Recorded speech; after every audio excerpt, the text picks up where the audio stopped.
Кутмандуу кечиңиздер менен күн ичине алынган жаңылыктардын топтому менен мен Парахат Мадалиева. Бишкек шаардык кеңеши Ошко 100 троллейбусту өткөрүп берет. Борбор калаанын мэри Айбек Жунушалиев шаардык кеңештин жыйынында шаар бийлигинин кабыл алган бардык чечими Бишкекти өнүктүрүүгө багытталганын билдирди.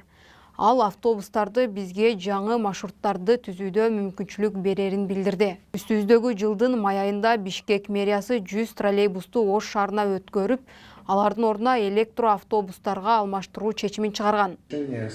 Поэтому с учетом, единственное, я хочу, Мирлан Холжбекович, вы протокольно отметьте, что все вопросы с кредитной организацией были сняты или будут сняты в момент передачи. Хорошо? Да, уважаемый товарищ Камраныч, мы проводили консультации с Европейским банком, и Европейский банк предоставляет также право за городом Бишкек. Все.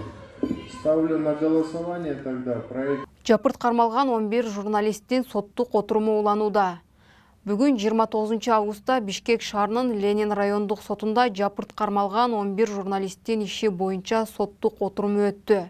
Өткөн отурумда журналисттерге коюлуп жаткан кылмыш иши боюнча эксперттер суралды. Ошто кыздардын тобу 15 жаштагы кызды сойкулукка мажбурлаганын Ички иштер министрлиги билдирди.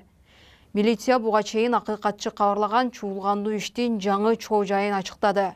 Кыз 1 айдан ашык сексуалдык кулчулукта кармалып тургандыгын акыйкатчы Жамилия Жаманбаева билдирген. Кыздар жабырлануучуну шантаж кылып, коркутуп үркүтүшкөнүн бүгүн Ички иштер министрлиги кабарлады. Сойкулук менен алектенүү фактысы боюнча иш козголуп, шектүүлөр 4 кыз кармалган. Алар 18 жаштан 23 жашка чейинки кыздар. Ошто бала бакчага баланы кабыл алуу үчүн 15 000 сом талап кылган бала бакча кызматкери кармалды. Ички иштер министрлигинин кылмыш иликтөө башкы башкармалыгынын түштүк бөлүмүнө Ош шаарынын тургуну кайрылган. Анын айтымында ал июль айында баласын бала бакчалардын бирине киргизем деп, бирок ал үчүн мекеменин кызматкери андан 15 000 сом талап кылганын айткан. Аталган факты боюнча 1986 жылы туулган жаран 15 000 сом алып жаткан жеринен кармалды.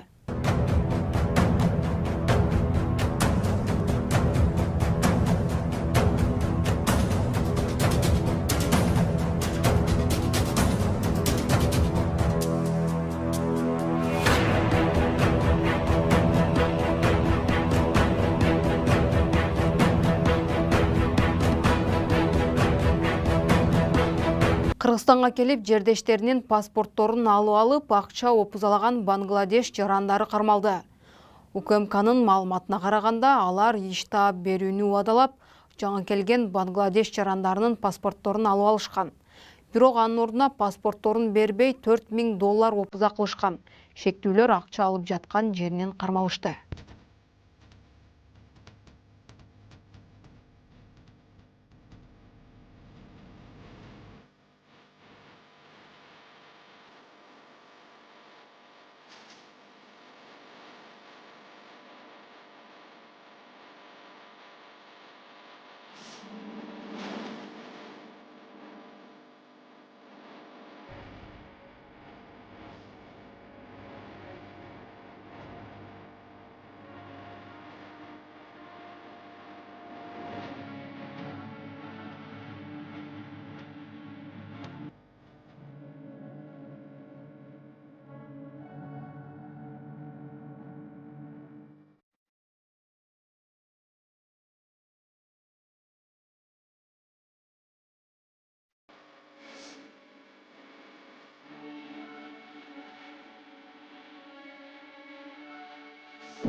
Бишкектеги Аккула ат майданы чет элдик компанияларга сатылат. Бишкек шаардык кеңешинин кезексиз сессиясында депутаттар Аккула ипподромунун мүлкүн түз сатуу жолу менен менчиктештирүү боюнча токтом долбоорун жактырды. Ат майданды 2 компанияга Rox Group жана TNG Globalга сатуу пландалууда. Компаниялар анын ордуна кичи район курууну пландап жатышат. Долбоорду толук ишке ашыруунун мөөнөтү 10 жыл. Аккула ат майданынын жеринин жалпы аянты 57,4 гектарды түзөт.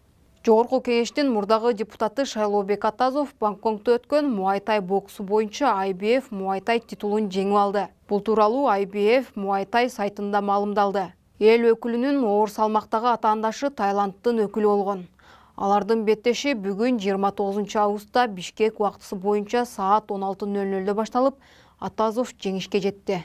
Эске сала кетсек, 8 майда Борбордук шайлоо комиссиясы жогорку соттун чечиминин негизинде Шайлообек Атазовду депутаттык мандатынан ажыраткан. Fighting out of the red corner, Shaylubek Atasov from Kyrgyzstan. And he is the new IBF Muay Thai World Cruiserweight Champion.